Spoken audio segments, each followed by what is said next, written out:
27 miles of cleavage line. That makes it sound like they're fucking saggy. Thanks. So who cares? Why not do your own thing and let them say what they want? What's up, guys, and welcome to a Friday video. Today we're going to be trying out that comments video that I told you guys I was going to do to kind of replace Friday Night Mail. It's not going to be a perfect replacement, but hopefully it gets close eventually. So if you have any ideas of what you want me to add to this video, I was thinking maybe like random things I bought that month so you could see me try things on or show you nerdy things that I actually bought. I don't know, whatever you guys want to see that would make it kind of akin to Friday Night Mail, please do let me know in the comments. And thank you so much for tuning in to what might be a new series.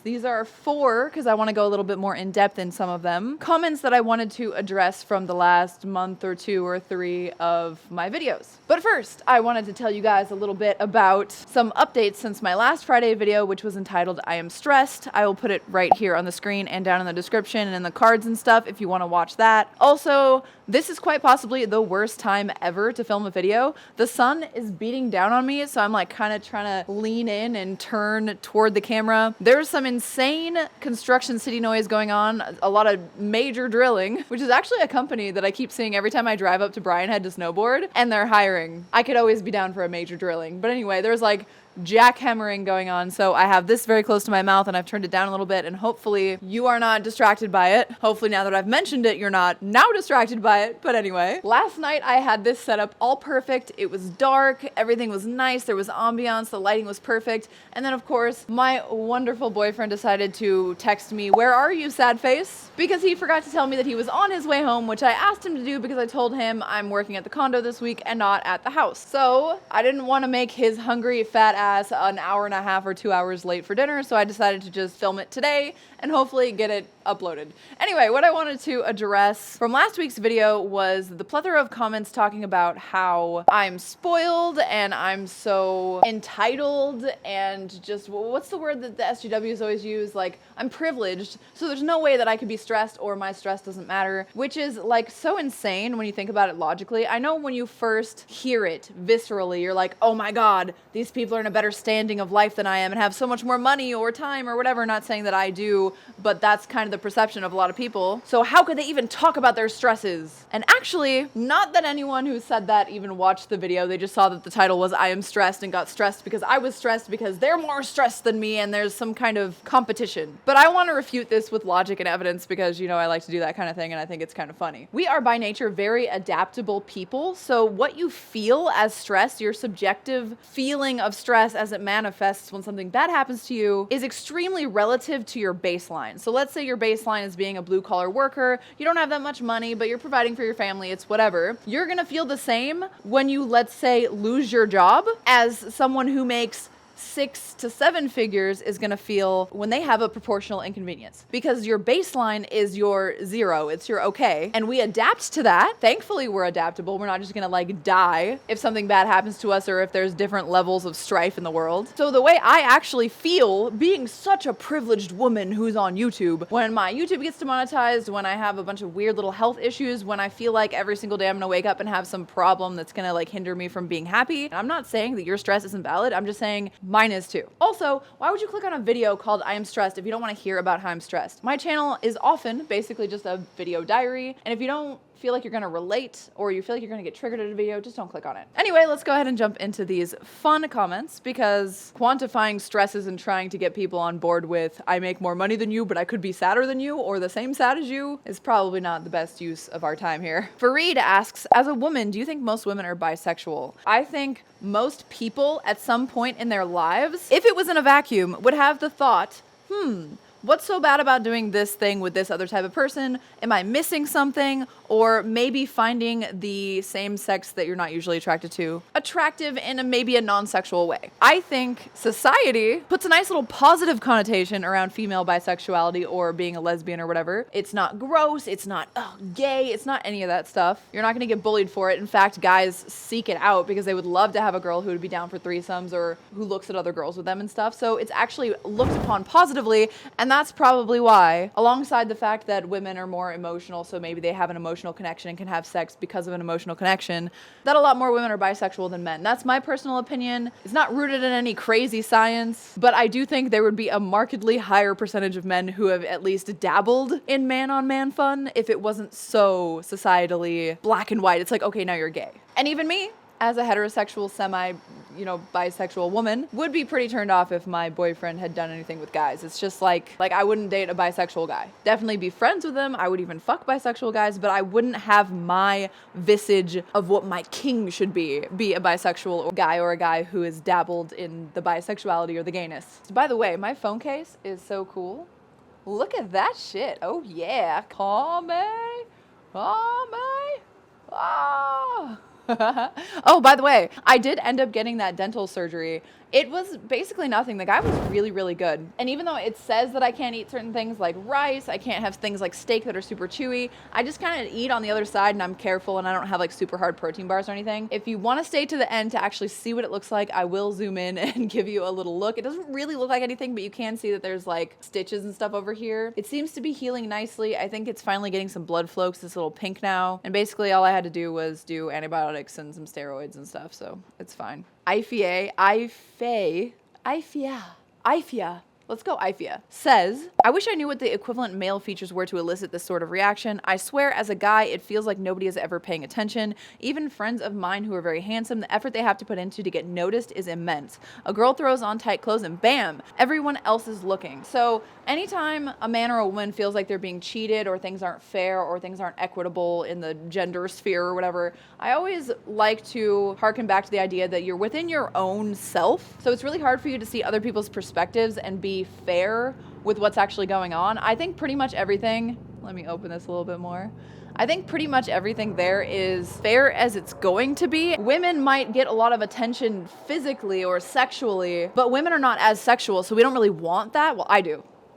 Most women don't like that at all. In fact, they find that creepy. And it's not just because they get a lot of it. It's because they just do not like that kind of energy. They want romance. They want to be taken seriously and all this shit. So like that kind of doesn't matter to them. Whereas women are like, oh my God, no one's actually taking me seriously. Often I'll do a really good job at work or something, or I'll have a really cool hobby and guys will just pretend to be interested in it because they want to fuck me or at least have that as some kind of motive. So women have that struggle. However, it actually does break my heart to hear all of these things like men will hear a compliment about their shirts once in their lives and hold on to that forever as like a shining point in their lives. Like they get so few compliments and so few love on just their physical appearance or their attractiveness, or get so few compliments from women and even from other men that they're kind of starved for attention and that kind of stuff. My boyfriend's definitely not starved of that kind of stuff. In fact, it's funny to watch someone take for granted what every man wants in a way that women always take for granted what every man gives. Now let me explain. Me and my boyfriend and every man I've ever been with gets a ridiculous amount of me treating them like a king, of wanting sex constantly, and they are the ones that hold the power. Like my boyfriend, I'll be like, oh my God, let me suck your dick, and he'll be like, you gotta wait. It's like fucking crazy. The power that women get, I've watched it just flip around when the desire is more so on the side of the woman. So I don't even think it's men and women. I think it's just like supply and demand. And more women happen to not really care about the sexual aspect and more men happen to really want women really bad. So I would say if you want to game the system a little bit, play a little bit harder to get. That being said, you say a lot of your handsome male friends try really hard and still don't get anything. There could be something else going on there because Hunter is super hot, but like girls just fall in his lap. Like he has a high body count. He hasn't had to do anything desperate. He's never even been on a fucking dating app, maybe like once, and nothing came of it. All of his body count came from just existing. So it's the places you go. It's how confident you are. It's a little bit about how you look. It's the job that you have, the money that you make, and not even that, because his whole body count happened before me and he just started making money in the last 2 or 3 years. I guess now 4 or 5. So I'm not saying that you are not charismatic or you are doing something wrong or that your friends are doing something wrong, but there is a point of the picture that's missing that might come into clarity if you try to have a little bit of empathy for the other side and kind of consider what they actually want, and how it's not so much like, oh my God, Tara puts on a tight shirt and now all of her problems are solved. It's like, I get some attention, but I think I'm a lot smarter than a lot of the YouTubers that have millions of views, and it's probably because people come in and go like, ah, dumb slut with tits. And also the fact that I don't work myself to death on here. It's give and take. And the grass, which I installed in my little backyard balcony is always greener. I really like this question. Alan says, my brother's wives and my sister got on my case for the way my girlfriend dressed at Thanksgiving, and it put a really sucky energy in the air that loomed over the dinner table all night. It made me feel curious if you spent holidays with the family in the same clothes you wear here, all boobalicious with 27 miles of cleavage line. That makes it sound like they're fucking saggy. Thanks. Or do you intentionally adjust your clothing choices to be more modest? If so, why do you do it? Do you feel obligated to accommodate family, or is the need just about you and the way you feel about presenting yourself that calls for more modesty accordingly? And then he goes on to say he probably should have backed her a little bit more. So the first thing I would say here is that yes, absolutely back her no matter what. Even if you think she's wrong, you and your partner, in my opinion, should be a unified front. And I think if anyone tries to attack or degrade your partner, regardless of if I think it's right for her to dress sexy in front of family, it's just like not okay. You can be like, yo, use some decorum, talk to me about it later, do it in private, don't fucking embarrass my partner, fuck you, you know? Like, that's what I would do. Honestly though, I think that your family has to accept your partner exactly the way that that person is, as long as you do. For me, it varies. I would dress like this in front of my parents. I would probably do it in front of Hunter's parents too. But if Hunter was like, I don't know how they're gonna feel at first, let them get to know your personality first before you like throw this whole like bimbo look on them, I would consider that. I used to be more careful about that kind of thing because I understand that it's going to make his life harder. But in the long term, however I feel comfortable is how they're gonna have to accept me, or they can go fuck themselves. Not everyone has this luxury to feel this way, but that should be how you feel about yourself and how confident you are in it. Like,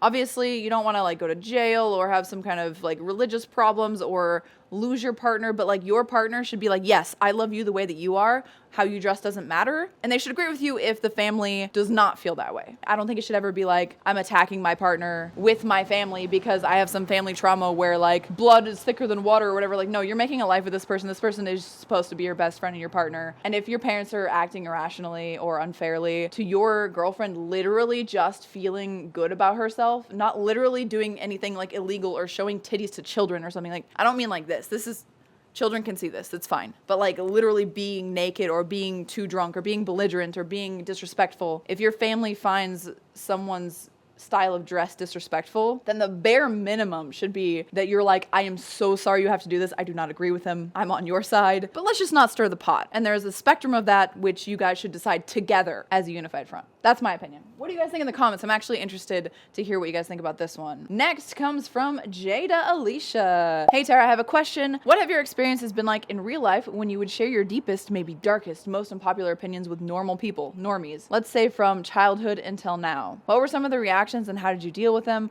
I struggled to become my true self in front of people. Like, this is no play stuff. Like, for me, it's on a mental illness level. It's truly dissociative issue for me. Okay, so hopefully I understand the question. If I don't, please rephrase it and I'll give it another shot next time. You're saying that you've developed like dissociative issues based on how you are as a person and how you have to put on a mask in front of other people in public. Am I getting that right? Because you have strong opinions that are considered taboo. I've actually learned this trick that I've been doing where I say someone's ideas back to them to make sure I get it right. And I got that idea from like all the like little pseudo therapy things like me and Hunter do weekly. I think it's important because people come from different perspectives, and when you say a certain list of words, that might sound different to someone who comes from a different background. So hopefully I understand you. How have people reacted to my more dark humor or unpopular opinions? I would say mostly people have kind of sycophanted to me. People have kind of just been like, oh yeah, I agree. And if they don't agree, they usually don't challenge me.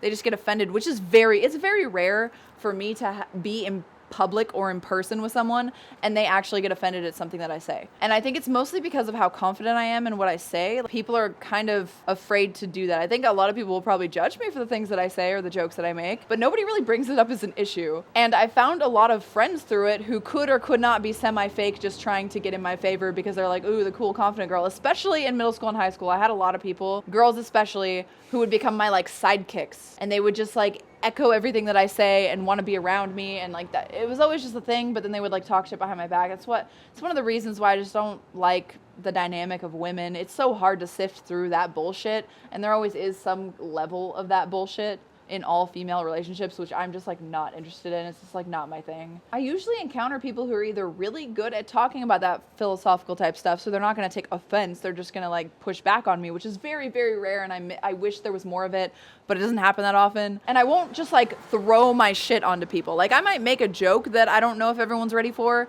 but I'm not just going to start like jumping into some philosophical topic that I feel is going to like ruin the mood or whatever. Cause I don't really care to just ruin the mood. I care to actually like have deep conversations, and you're not going to have a deep conversation if you're just like offending people. I don't know. It's a really interesting question. I wish I had better answers and instances to give you. Really, it's just people either thinking like, haha, that's Tara, or agreeing with me, or very, very, very occasionally either engaging me in my thoughts or giving pushback, which I'm just like, why? And then they kind of just like break down. They don't end up having a good conversation with me. I think it sucks if you want community and you can't find community with people who are like-minded. That's shitty. And I hope that you eventually do and work through it in therapy or something, because it sucks to fucking disassociate because people have been so against the things that you say. All right, guys, I am just bleaching my hair even more than it is. So I'm going to go inside. Thank you so much for watching. Like the video and subscribe if you enjoyed. Let me know once again what I can add to this series, because I would really like to make it better and feel more like community without having a P.O. box and stuffing my whole house full of things that you guys send me. And now, as promised, let me show you my gum surgery that I got done. All right, you can see right there, there's 3 stitches. It was this tooth here that had the recession, and then there's a little bit of like pink gums. That's it. All right, bye.